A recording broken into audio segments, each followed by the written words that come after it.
welcome back to Oshkosh Today. Thanks again for joining us. Now we're joined by our final guest of the day from the Oshkosh Area Humane Society. I'd like to welcome Cheryl Rosenthal. So, Cheryl, thanks so much for coming in today. Thank you so much for asking us. You know, there's always so much going on at the Oshkosh Area Humane Society, and we appreciate any opportunity to get that information out to the community. Of so course. Thank you for having us. Oh, yes, we love to have you. I mean, I'm a huge supporter of the Humane Society, yep. And we always have really important things to talk about. And we actually like to get you on around this time of year too, because it is kitten season. Yes. And maybe you can And a lot of people don't understand what kitten season is. Right. And I always equate it to Easter time, you know, spring of the year. All the animals are having babies. Mm-hmm. And, you know, the birds, the bees, and the cats and the dogs and the goats and all the animals. And primarily in our area and in the state of Wisconsin, kittens are a big problem for a lot of humane societies across our state. Mm-hmm. Last year, during between, I think it was April and September, we took in over 500 kittens. Oh my gosh. So when we talk about kitten season, we're talking about the breeding season for kittens. Mm-hmm. And we certainly never want to turn animals away, but we also want to make sure that we have enough homes for all of these animals, and that is our biggest concern. And so we really encourage people to please, please, please spay and neuter your pet. Mm-hmm. And a lot of times people think about spaying and neutering, you know, it's like, well, it's an invasive surgery and it's costly. But I look at it as an investment in your pet, mm-hmm. To have them spayed or neutered. It's true for cats as well as dogs. If you have them spayed or neutered, they're less likely to get into fights. They're less likely to roam because they're not looking for that boyfriend or girlfriend. And they just make a better house pet all mm-hmm. around. And they live a longer, healthier life. But I think one of the things that's really impacted me is no one wants to have a litter of kittens or a litter of puppies knowing that if they can't find them homes, those animals will end up at the shelter. Mm-hmm. And even though we're a life-saving shelter, that still is, you know, difficult to have to bring an animal to the shelter. Mm-hmm. And we do our very best, you know, to find placement for all of these animals.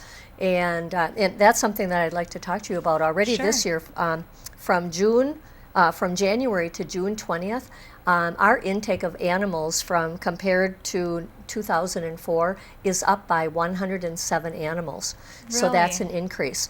But we're also excited to report that our adoption percentages are up by 29%. Okay. Well, so that's great. Good. Yeah. That's good. So we want to be sure and thank all of our adopters for coming in. You know, because Emily, truth be told, we can save all the animals we want to, mm-hmm. but if people don't come in and adopt them, it's not going to make any difference. Exactly. So it really is important that people make adoption their first option.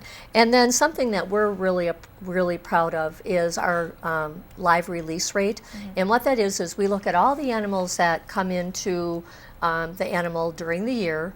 And then we look at where did those animals go? Were they adopted? Were they reunited with their owners? Were they transferred to another facility? Like in the case of wildlife, we would send them to a rehabilitation or a wildlife sanctuary or rehab center. Mm-hmm. And so where do those animals go? And in 2014, our save rate was 85.94%. Wow. But right now it is 92.7%. Wait, that is a awesome. Huge improvement. Isn't that great? Oh and goodness. The national average is around 45 to 47%. I was impressed with the 85%. So every year, nationwide, shelters are making strides. Animal sheltering is changing, mm-hmm. and I think all shelters are striving to become more efficient in finding homes. But here again, the important thing is to spay and neuter. And just want to quickly mention, we're a transport station for low-cost spay neuter in the Madison area, and we do this once a month. So if people are interested in having their pet spayed or neutered and don't have the funds to do that, they should contact us or check it out on our website, oahs.org. Okay, great. Yes, and we have the graphic up there for the prices and everything where you can go It's just That's a awesome. great Yes, resource. It really so is. important. And if people can't even afford that, they should still call the shelter and see if there is some way that we can help them, because it is so important to have that done. Definitely. Great information.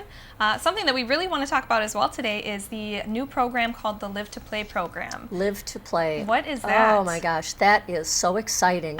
Some of our staff went to the Humane Society of the United States conference, and when they came back, they had gone to a workshop that talked about playtime for the dogs. Now, if you've been to our shelter several times, and you know that the dogs are always walked at least twice a day, and they do get to exercise in our dog park. But what we hadn't ever done is done multiple dogs. And this is what Live to Play is all about. Dogs that are at the shelter are under a lot of stress. Oh, yeah.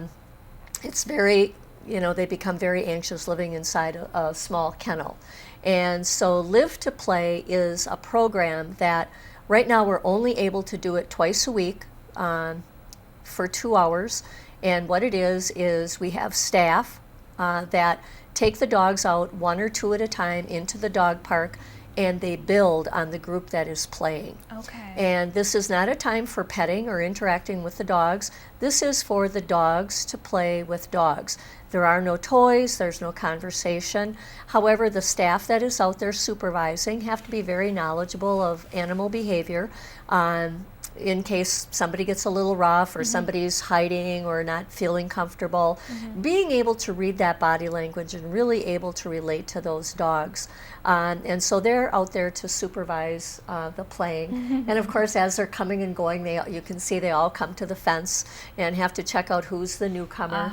And it's just a wonderful program that after those 2 hours of rotating the dogs in and out, they go back to their kennels, and they're actually glad to be in their kennel. They can actually collapse and, decompress. And decompress, and they're just so, a good dog is a tired dog, and it's a natural outlet for them.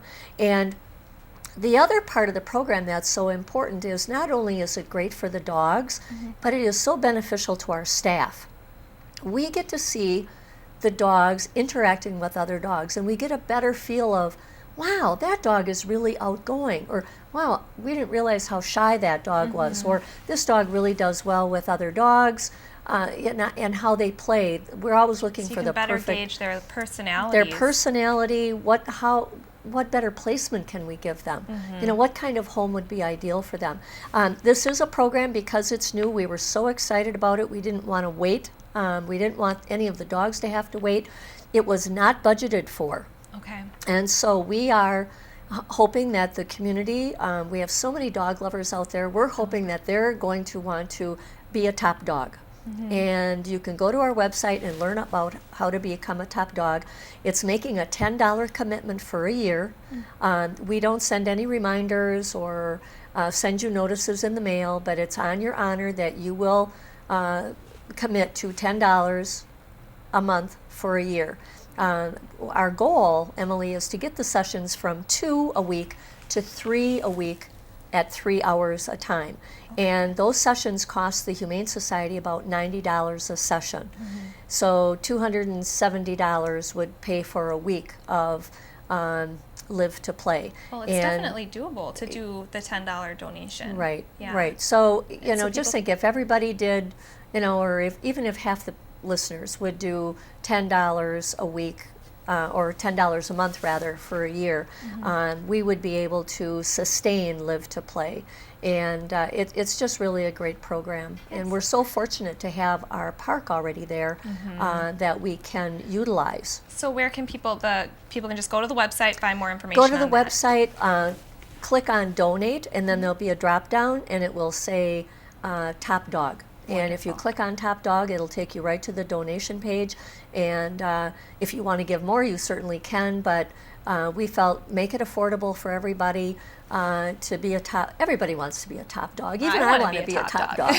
So well, it's sounds so like rewarding. a great program. We're really looking forward to seeing all the success that comes out of this, and we'll definitely be on the website Awesome. for Yes. that. So, okay. Cheryl, thanks so much for coming in today. You're very Congratulations on the new program. Thank you.